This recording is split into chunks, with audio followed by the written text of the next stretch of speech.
혹시 그 말은 아시나요? 남자들은 살아가며 들어야 할 세 여자의 말이 있다는 것을요. 바로 어머니의 말, 그리고 결혼 후에는 아내의 말, 마지막엔 누구의 말이죠? 내비게이션의 말이라고 합니다. 특히 여기서 내비게이션의 말은 초행길이라면 더더욱 필수적으로 들어야 합니다. 왜냐하면 내비게이션은 우리가 가야 하는 경로를 미리 알고 안내해 주기 때문입니다. 그리고 기독교인인 우리는 이와 같이 들어야 할 단 하나의 말이 있습니다. 누구의 말씀일까요? 바로 하나님의 말씀입니다. 왜냐하면 내비게이션이 목적지까지 가야 할 길을 알려주는 것처럼 우린 하나님의 나라를 향한 나그네 길을 걸어가고 살아가며 우리가 가야 하는 이 길의 목적지는 하나님의 말씀 안에 있기 때문입니다. 그 모든 경로는. 그리고 이 모든 여정을 하나님께서 먼저 우리에게 준비하십니다. 하나님은 여호와 이레의 하나님이십니다. 따라서 오늘 성경은 이러한 여호와 이레 하나님의 모습에 대해 너무나도 잘 보여주고 있습니다. 오늘 우리는 성경 본문을 통해 하나님이 우리의 삶을 준비해 주신다는 이야기를 함께 나누려고 합니다. 이 하나님의 인도는 엄마의 말보다도, 죄송하지만 아내의 말보다도, 내비게이션의 말보다도 더더욱 우리의 삶을 잘 인도해 주는 말씀입니다. 이를 오늘 함께 살펴봅시다.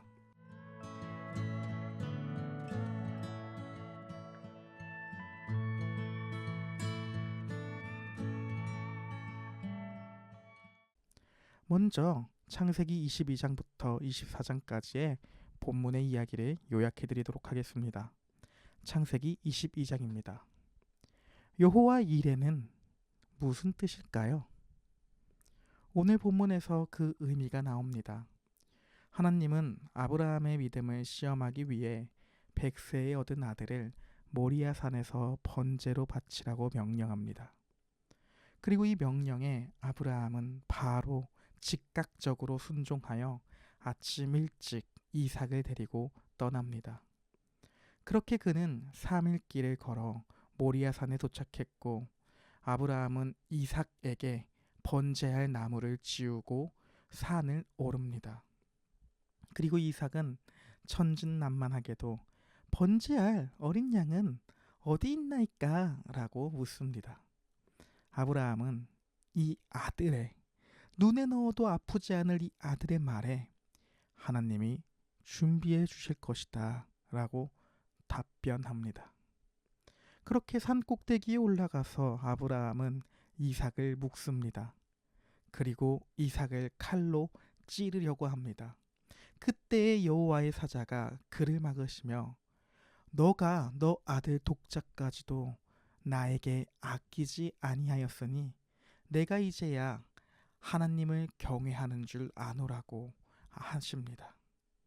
그리고 아브라함이 눈을 들고 살펴보니 수풀에 뿔이 걸린 숫양 한 마리가 있었습니다. 그리고 이 숫양을 이삭 대신에 번제로 드립니다. 그리고 이삭은 마치 죽음에서 살아온 것과 같은 그런 상황이 연출됩니다. 그렇게 아브라함은 하나님께서 미리 준비해 놓으셨습니다 라는 여호와 이레의 하나님이십니다 라고 고백하게 됩니다. 그렇게 창세기 22장은 갑자기 뜬금없이 나홀의 자손의 족보로 이야기를 마치게 됩니다. 갑자기 왜 이 나홀의 자손의 이야기는 왜 나오게 되는 것일까요? 이에 대해서 뒤에 말씀드리도록 하겠습니다. 다음으로 창세기 23장에서 사라는 헤브론에서 죽게 됩니다. 사라는 누구였나요? 바로 아브라함의 아내였습니다. 그녀는 몇 살에 죽었나요? 127살입니다. 아브라함은 사라의 죽음을 슬퍼하며 애통합니다. 이제 그는 아내를 장사해야 합니다. 따라서 그는 헷족 속에게 매장지를 요청합니다. 이들은 아브라함에게 땅을 그냥 주려고 했습니다. 그러나 이를 다 거절하고 아브라함은 에브론에게 정당한 가격인 은 400세겔을 주고 구입합니다. 그리고 이때야 처음 비로소 아브라함의 땅이 생깁니다.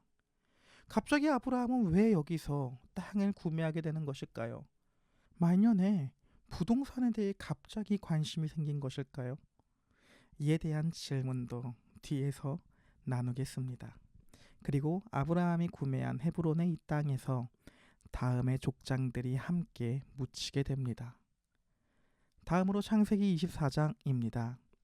여기서는 아브라함이 자신의 독자 이삭의 아내, 즉 며느리를 찾게 하는 여정길이 나옵니다.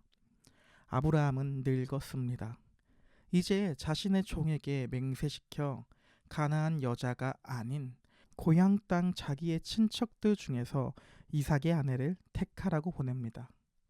그렇다면 왜 아브라함은 가나안 땅에서 며느리를 찾지 않았을까요? 바로 하나님의 말씀이 있기 때문입니다. 아브라함은 하나님의 말씀을 신실하게 지키고 있는 모습을 오늘 보여주고 있는 것입니다. 어쨌든 이 종은 주인의 부름에 따라 메소포타미아 나홀의 성에 있는 우물가에 도착합니다. 그리고 그 종은 이 우물가 근처에서 기도를 합니다. 이때 마침 리브가가 나타나 종에게 물을 주고 낙타들에게도 물을 마시게 하는 선행을 베풉니다. 리브가의 이 행동은 종이 했던 기도의 내용과 일치했고 결국 이는 하나님의 응답이 나타나는 것을 보여주고 있습니다. 그렇게 종은 리브가의 집에 찾아가게 됩니다.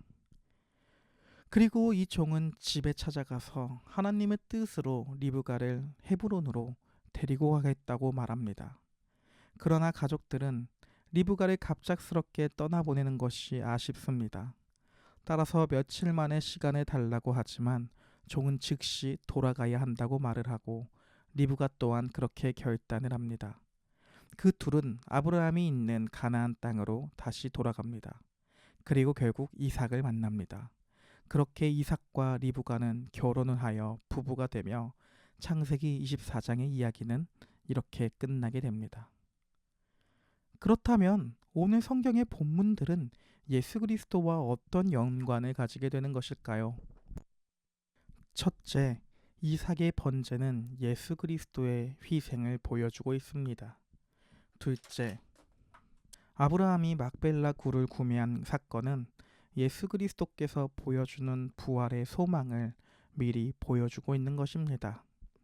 셋째, 이삭의 신부를 얻는 모든 과정들은 우리에게 예수 그리스도로 인한 구원을 얼핏 보여주고 있는 장면입니다. 이에 대해 말씀드리겠습니다. 가장 먼저 이삭의 번제와 예수 그리스도의 희생에 대해서 말씀드리겠습니다. 아브라함이 100세에 얻은 독자를 아끼지 않고 내어준 사건은 하나님 아버지께서 세상을 사랑하시어서 독생자 예수 그리스도를 우리를 위해 아끼지 않고 내어주신 사랑을 예표하고 있습니다. 제가 요한복음 3장 16절을 읽어드리도록 하겠습니다. 하나님께서 세상을 이처럼 사랑하셔서 외아들을 주셨으니 이는 그를 믿는 사람마다 멸망하지 않고 영생을 얻게 하려는 것이다. 또한 사도 바울도 로마서 8장 32절에서 다음처럼 말합니다.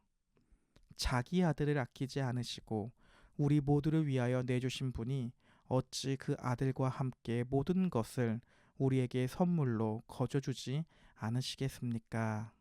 라고 말합니다.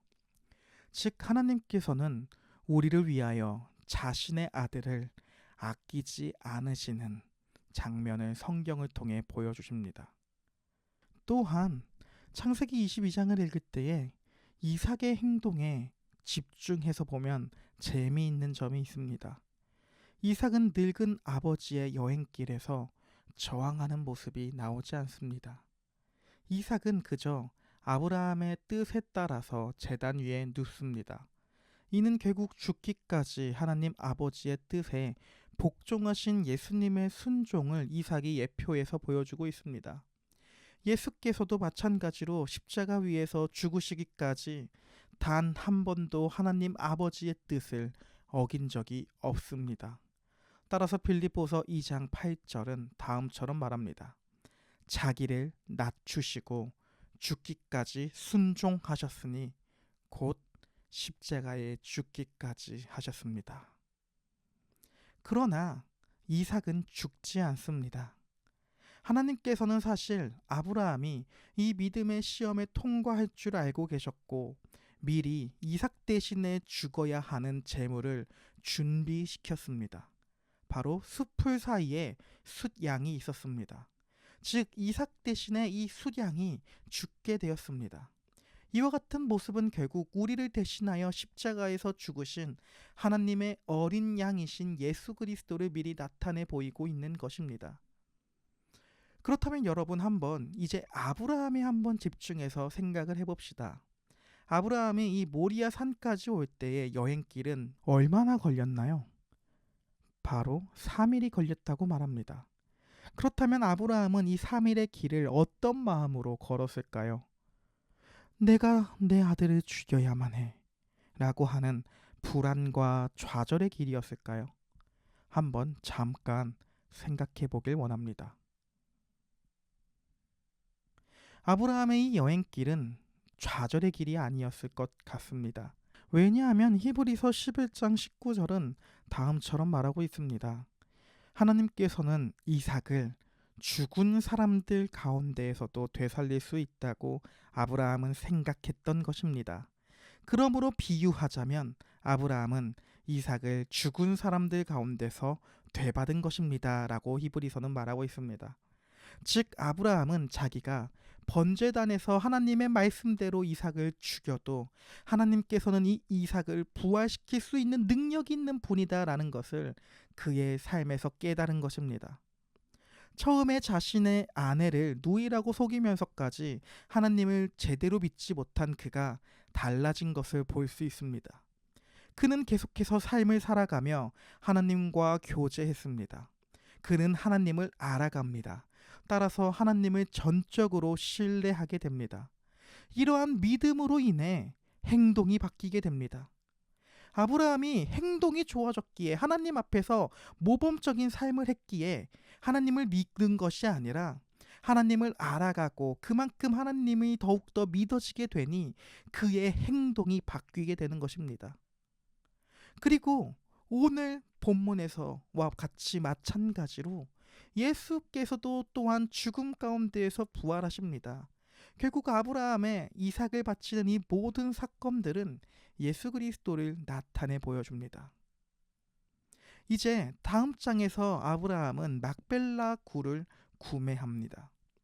이 모습은 아브라함이 부활의 소망을 가졌다라는 것을 보여주는 것입니다. 아브라함은 그의 모든 인생 가운데에 떠도는 나그네의 삶을 살아갑니다. 이렇게 나그네처럼 살아가던 그가 갑자기 거금으로 땅을 구매합니다. 그는 왜 땅을 구매할까요? 말년에 부동산의 중요성이라도 깨달은 것일까요? 아닙니다. 그는 비록 자기도 이 땅에서는 죽지만 언젠간 하나님께서 약속하신 땅에서 부활하게 될 것이라는 것을 믿는다라고 하는 부활 신앙의 표현으로 땅을 구매하게 되는 것입니다. 그는 무덤을 구매하지만 이 무덤은 좌절의 무덤으로서 이 무덤을 구매하는 것이 아니라 내가 하나님께서 약속하신 이 땅 가운데에 다시금 살아날 것이다 라는 것을 믿는 것입니다. 그가 구매한 무덤은 약속의 날에 빈 무덤이 될 것이라는 것을 그는 믿었던 것입니다. 이 내용은 어떻게 예수 그리스도와 연관이 될까요? 예수께서도 십자가에 달려 죽으신 후에 무덤에 들어가셨습니다. 그러나 이 무덤에 시체가 있었을까요? 없었을까요? 예수께서 묻힌 무덤은 3일 만에 빈 무덤이 됩니다. 예수는 죽음을 정복하셨습니다. 그렇게 부활하셨습니다. 하나님의 백성들은 그리스도 안에서 죽음을 두려워하지 않습니다. 왜냐하면 예수님의 사역이 죽음을 극복하게 해줍니다. 우리는 이제 영원한 우리의 본향인 하나님 나라를 사모하게 됩니다. 이제 마지막으로 이삭의 신부를 얻는 과정과 예수 그리스도의 연관성입니다. 흔히 아브라함의 일생을 생각하면 독자 이삭을 바치는 장면을 많이 떠올립니다. 그러나 저는 아브라함의 인생 중 자신의 아들 이삭의 결혼을 준비하는 이 장면이야말로 자신의 독자를 바치려고 했던 그 장면보다 더욱더 극적인 장면으로 읽힙니다. 아브라함은 전적으로 하나님을 신뢰합니다. 하나님의 말씀대로만 이삭의 결혼식을 준비합니다. 그는 여호와 일에 준비하시는 하나님을 전적으로 깨닫는 것입니다. 정말로 하나님께서는 이 약속에 응답이라도 하는 것처럼 이삭의 결혼까지 모든 걸 준비하셨습니다. 따라서 아브라함이 이삭을 제물로 드리는 것을 마친 다음에 창세기 22장의 마지막에서는 아브라함이 여호와 이레라는 고백 이후에 뜬금없이 나홀의 족보가 나타나는 것입니다. 그리고 이 족보는 리브가를 낳았다는 내용을 담고 있습니다. 그리고 이제 24장에서는 아브라함의 종이 리브가를 만납니다. 이 모든 게 과연 우연이라고만 말할 수 있는 것일까요? 아닙니다. 하나님께서 모든 것을 미리 준비하시는 하나님의 구원에 대한 이야기를 우린 볼 수 있는 것입니다. 그리고 특히 이삭과 리브가의 결혼을 하는 이 장면, 이 본문을 흔히 아름다운 영적 그림이라고 하는 표현 또한 사용합니다. 이에 대해 매튜 헨리라고 하는 신학자는 이삭을 약속의 자녀이자 희생 제물로 바쳐졌다가 살아난 그리스도의 모형이라고 봅니다. 그리고 아브라함의 종이 리브가를 데려오는 이 모든 과정을 결국 신랑이신 예수 그리스도와 신부인 예수님의 교회들의 연합이라고 보고 있습니다. 따라서 신약에서도 예수께서는 자기 스스로를 신랑이라고 많이 언급합니다. 마가복음 2장 19절로 20절의 일부분을 제가 읽어드리겠습니다. 예수께서 그들에게 말씀하셨다. 혼인 잔치에 온 손님들이 신랑과 함께 있는 동안에 금식할 수 있겠느냐? 그러나 신랑을 빼앗길 날이 올 터인데 그날에는 그들이 금식할 것이다. 그리고 사도 바울은 결혼을 통해 그리스도와 교회의 관계를 말하기도 합니다. 에베소서 5장 31절 32절입니다. 그러므로 사람이 부모를 떠나 자기 아내와 합하여 그 둘이 한 몸이 되는 것입니다. 그리고 이 비밀은 큽니다. 나는 그리스도와 교회를 두고 이 말을 합니다. 즉 이삭과 리브가의 결혼은 결국 우리로 하여금 예수 그리스도와 우리와의 만남, 그 결혼을 보여주는 것입니다. 그리고 이 모든 과정을 하나님께서 인도해 주십니다. 하나님은 우리보다 먼저 일해 주십니다. 그렇게 우리를 위해 여호와 일에 모든 것을 준비해 주시는 하나님이 되어 주십니다. 이러한 하나님의 인도를 경험하고 이러한 하나님의 말씀을 가지고 우리 삶의 걸음을 걸어갈 수 있는 우리 모두가 되기를 예수 그리스도의 이름으로 소망합니다.